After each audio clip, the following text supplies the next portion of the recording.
you have to get involved. Whether you getting involved means looking at it and deciding you're not going to do anything, that's fine, but you have to get involved. You have to have a plan. You have to understand this world, because if you don't, almost literally everybody else is doing something in this space. We were all using Augmented, Algorithmic, Automated, until somebody came along and said, actually, we need a bit of a nomenclature to build this around. So you did a report.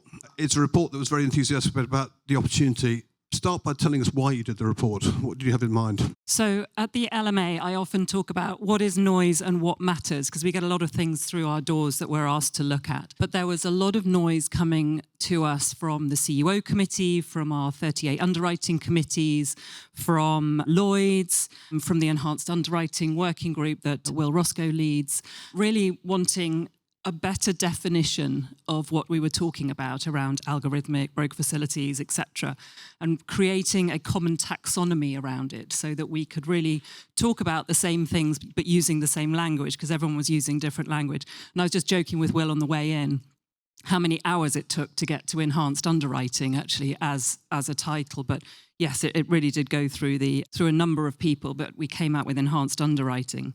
The other thing that we really wanted to answer was the growth trajectory of these. Once we decided on Enhanced Underwriting and the models, what was the growth trajectory over the next 5 to 10 years of those?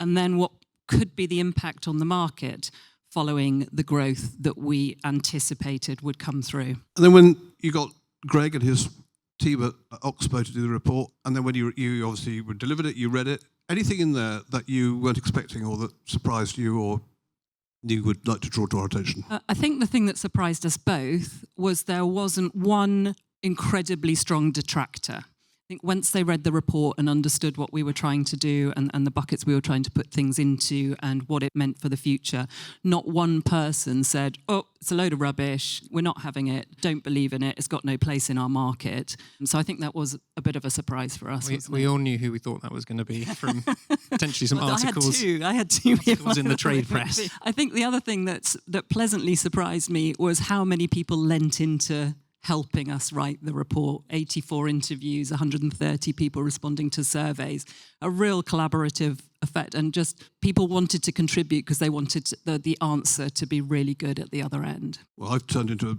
tired old cynic in old age, and I thought it was really good. So well done, everybody. Greg, you led the team that wrote it. One of the things that has helped, I think, is the identification of the size of the opportunity in the various categories. Just tell us a little bit about that size, how you did the science, how you came up with those numbers.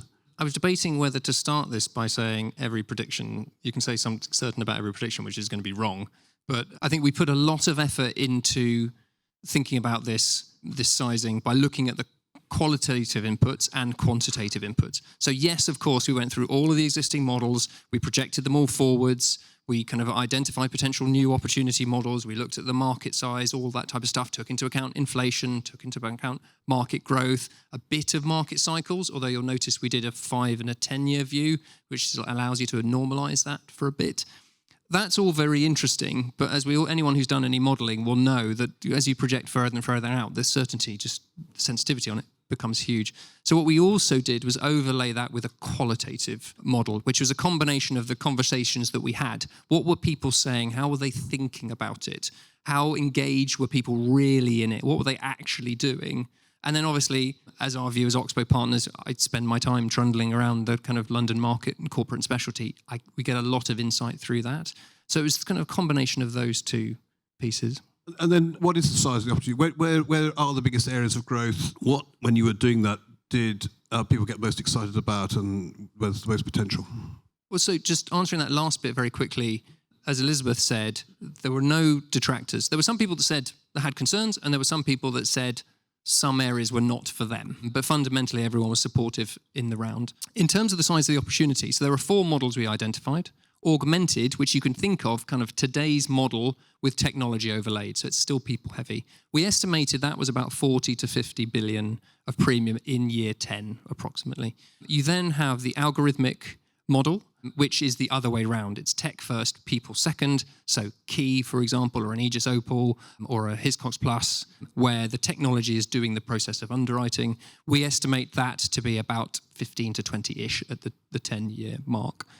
The next one is the digital broker facilities. So we all know about facilities, I'm assuming, and digital broker facilities is where you're overlaying tech to that, which allows people to pull levers on the business flow that's coming through, rather than just kind of sign up at the beginning of the year and hope at the end of the year the results are good. If you want a parallel, it's a little bit like, there's a certain bit like personal lines in terms of you're kind of getting that ingestion of data through from the confused.coms of the world as an example. And we estimate that to be about the 10 to 15 mark billion by year 10. And then finally, you've got the active portfolio trackers. That's a little bit different in terms of there's less tech requirement in the definition that we put into it.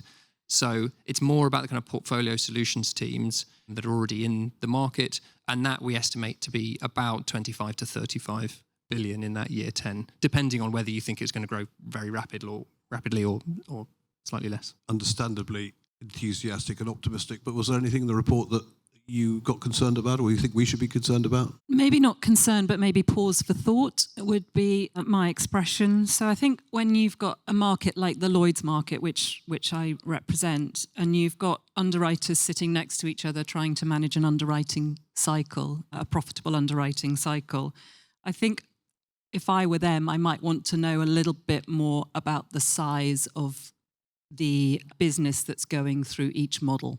And then if you take that one step further, I would probably like to know the market performance of each bucket as well. And I know Lloyd's are doing some work about segmenting their delegated authority data so that we can take a step towards that in getting more granular data around the buckets. And then I'm going to assume that will lead to better performance data being fed back to the managing agents. So you as managing agents, but part of something bigger, can look at making decisions about where you want to play. The other thing that came out was the squeeze. I think we called it the squeeze on the open market lead follow, if you like. So the second one on the slip. And that's always been really valuable to the market in that it's a human with a second pair of eyes having a look at the contract and just making sure that nothing has been missed, and maybe raising some things up to the lead if they need to.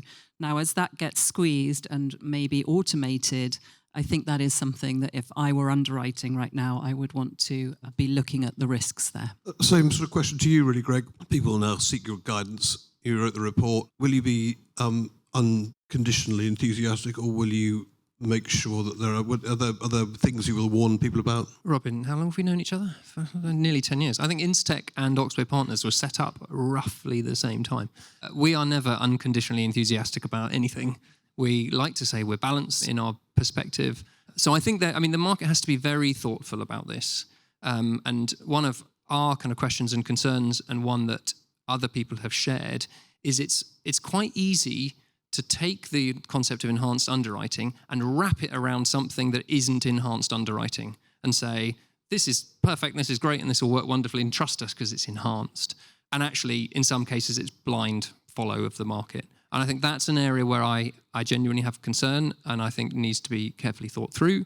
And to Elizabeth's point around measuring performance, I think that will help. So that is an area.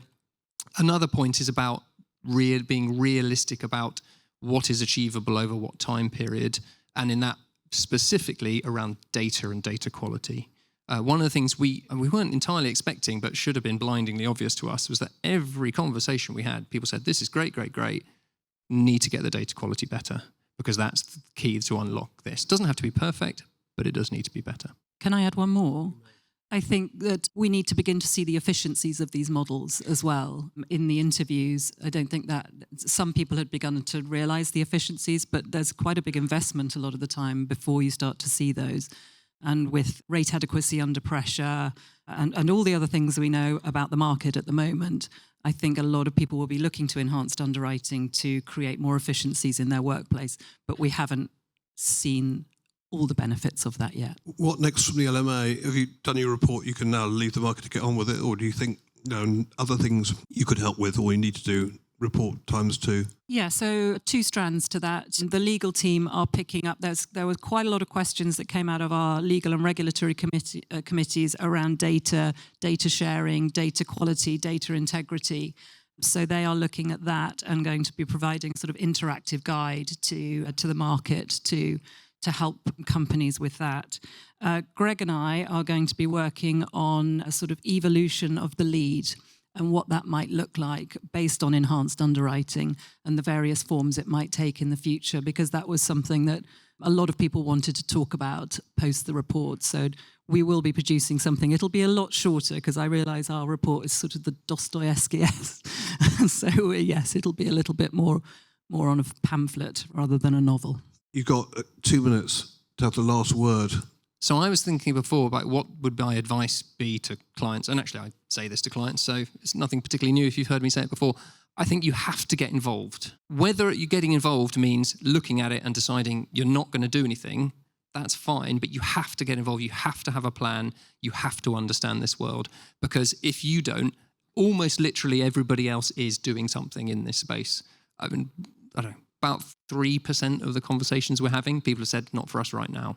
It is vast majority of people doing things. So if you're not, then you need to pause and work out why you're not and have a plan. Yeah, I forgot to say earlier, actually, that one of the reasons we wrote this is so that boards and excos everywhere could have a paper to work from in order to work out what their strategy is going to be in the future.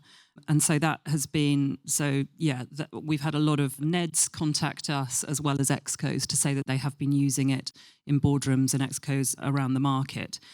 Yeah, read the paper, get a big cup of tea. It's a big paper, it's a big read. Educate yourselves. The executive summary is quite a good Executive summary is excellent. It's not coming, it is here, I think, and that's to Greg's point. So, being part of this market, if you're not educating yourself on enhanced underwriting, you're missing out on a large piece of underwriting.